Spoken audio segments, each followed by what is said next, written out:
Bismillah. Assalamualaikum warahmatullahi wabarakatuh. Ya, halo semuanya.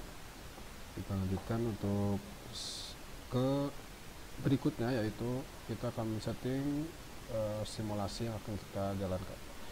Nah, di sini kita akan men-setting simulasi sesuai dengan kondisi keadaan dari eksperimental yang akan kita validasi. Maksudnya di sini eksperimental dilakukan oleh NASA sebagai bahan kita memvalidasi hasil simulasinya. Dan di sini kita coba buka Google ya. Kita validation. Di sini kita ke sini. Nah, di sini ya. Ini dia. Jadi kita menggunakan Platson Force Data. Nah, di sini kita bisa lihat bahwa si Latson ini melakukan eksperimental Naka 012 dengan kondisi Reynolds number 6 million atau 6 juta.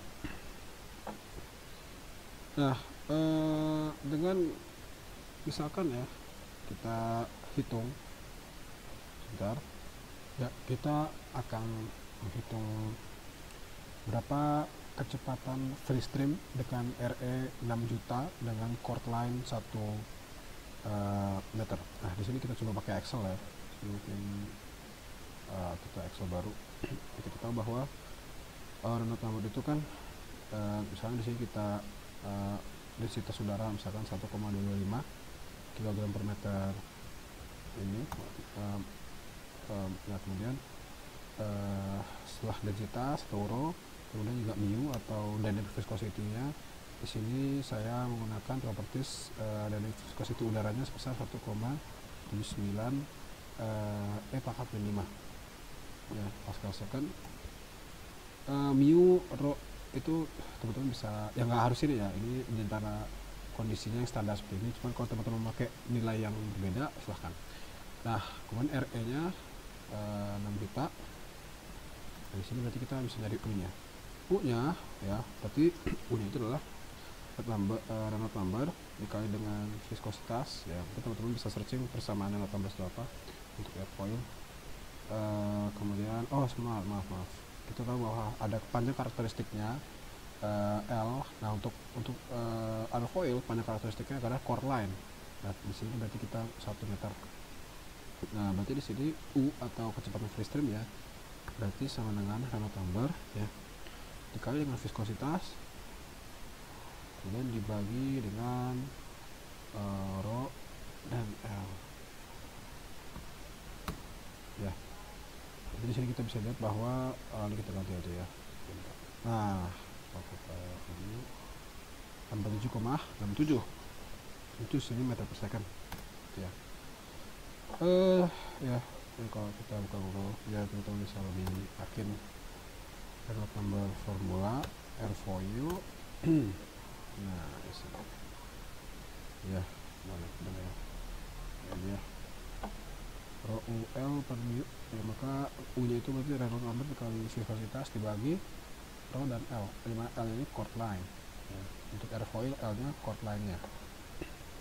Jadi setelah kita dapat nih bahwa free stream velocity-nya adalah 87,67 meter per second, itu kita bisa mulai langsung setting ke sini. Ini kita update dulu ya, kita update sebentar, dan kita masuk ke setup, kita edit ya, sip. Nah, kita start ya. Ini dia agak lama loadingnya ya. Ya, teman-teman semua udah selesai. Nah, di sini kita akan coba mulai setting ya. Kita mulai dari model di sini ada beberapa. Nah, ini kita tergantung kondisinya, karena di sini kita lagi turbulen ya, satu fase, dan kita tidak di sini kita mensimulasikan dengan kondisi isotermal, maka kita tidak akan mengaktifkan multiphase energi, dan ya kita hanya fokus di sini. Di sini pada kasus ini saya akan menggunakan SST ke Omega ya, SST ke Omega. Nah, nice. Nah, kemudian di sini saya menggunakan curvature correction ya. Di sini sip.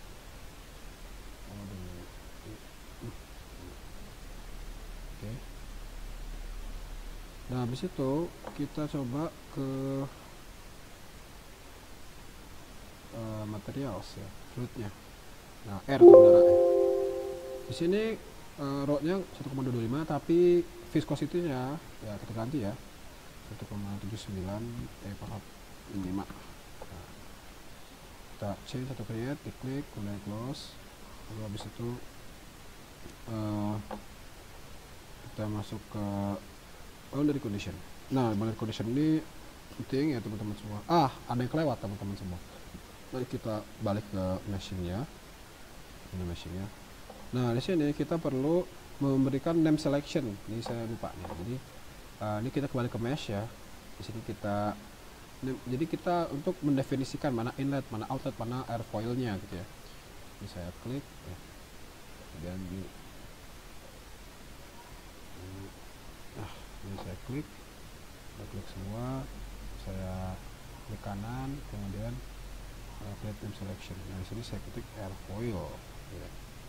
Airfoil, nice. Nah, kemudian saya klik di sini,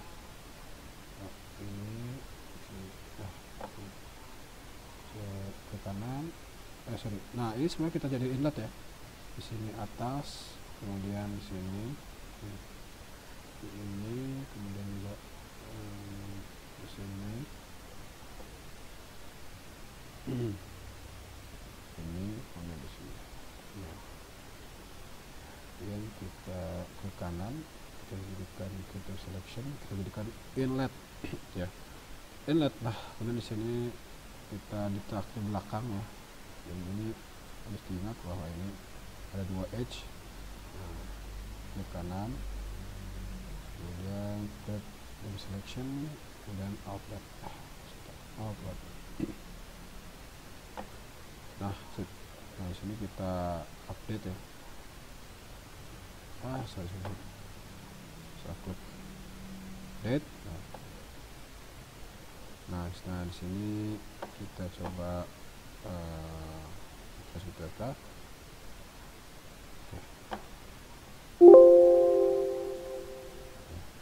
Mungkin ini video akan terbagi dua ya. Ya teman-teman semua, di sini ya kita melihat di sini. Tunggu sebentar, ini lagi loading juga ya. Oke, agak ada yang sedikit ini, apa ya. Nah, kalau kita di meshnya itu udah oke ya, tidak ada yang ini ya. Oke nah, kami kita lihat. Oke, nah sekarang kita ke sini dan kita ini kita cek lagi ya. Jadi menit berapa nih? Oke, 8. Masih bisa lanjutin ya. Nah, ini kita oke. Kemudian di sini kita cek lagi. Oke, udah tuh. Nah, di sini inlet nih. Inletnya di sini kita menggunakan magnetic direction, dimana di sini arahnya ya. Kalau 1 berarti dia semuanya ke arah X ya. Kalau X komponennya 1, Y-nya komponennya 0, berarti ini semuanya posisinya dia sejajar atau arah X sejajar dengan arah X kecepatan inletnya. Kemudian kecepatan inletnya tadi setelah kita hitung 87,67, dan di sini kita ketik ya 87,67, apply, kemudian di close. Nah, kemudian di outlet itu apply pressure ya. Nah ya, ini ada terlewat, jadi kita jadi kita di inlet itu kan kita sudah setting kecepatannya. Nah, sekarang kita di sini ada turbulent viscosity ratio. Nah, ini sebenarnya nilai perbandingan viskositas aliran turbulent terhadap aliran laminar. Nah, di sini kita bikinnya 1 ya. Jadi anggap aja viskositasnya perbandingannya hampir sama, approximation sama gitu. Jadi viskositas aliran turbulent dan aliran aliran nilai itu sama. Nah, ubah jadi 1, apply, close. Ini kan tadi inlet ya. Kemudian juga setelah inlet outlet sama, ini kita ubah jadi 1, apply dan close. Nah, lalu setelah itu kita ke wall, kita pastikan wallnya itu airfoil ya. Airfoilnya itu ya no slip condition ya. No slip condition. Nah teman-teman semua, habis itu kita coba ke reference value. Di sini kita akan memilih complete from, kita klik. Nah, inlet ya. Kita di inlet. Lalu kemudian kita sekarang men-setting di methods ya. Methodsnya ya, ini ada metodologinya ya. Ini sebenarnya skema perhitungan ya, numericalnya. Ini agak dalam bahasannya ya. Ini saya nggak akan bahas spesifik di sini.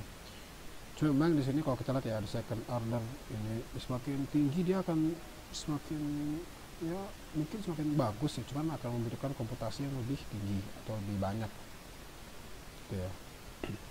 Nah, ini kita Nah, di sini di pseudo transiennya kita unchecklist ya. Jadi dari Anthony Tang, dia menjelaskan bahwa sebenarnya ini dimaksudkan agar perhitungannya itu bisa cepat mencapai konvergensi, tapi kata dia lebih baik tidak usah karena agar hasilnya bisa lebih akurat. Itu kata beliau gitu ya. Nah, saya cuma ngikutin. Ini teman-teman yang paham tentang pseudo transient ini bisa komen di bawah. Nah, kemudian setelah itu kita ke deport definition ya. Maaf. Kita ke deport definition dulu. Di sini saya akan ini fungsinya itu kita akan menghitung lift dan drag CL dan CD-nya. Nah, di sini ya. New kita force report drag. Di sini kita ketik namanya drag atau CD lah ya. CD, kemudian kita report outputnya drag coefficient. Kita klik di sini zona airfoil ya. Kemudian ini report filenya kita cek semua. Oke. Kemudian kita new lagi force report lift ya. Kemudian di sini kita ketik CL aja. Kemudian di coefficient di airfoil jangan diklik. Kemudian di sini kita juga. Nah, oke. Nice. Oke. Nah, kemudian setelah itu kita siap untuk melakukan inisialisasi. Jadi sebelum melakukan perhitungan kan kita membutuhkan nilai initial awal gitu ya. Jadi kita bisa pakai hybrid initialization ya supaya lebih sederhana. Nah, sip.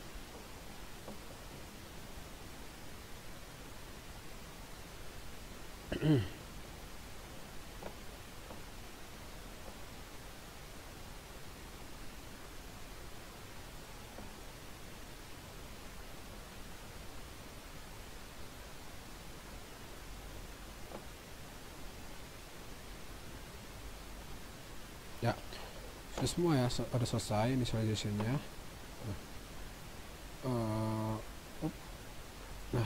Oke, sekarang kita akan mulai run calculation. Nah, di sini teman-teman jangan lupa, di sini saya buat misalkan 5000 iterasi ya.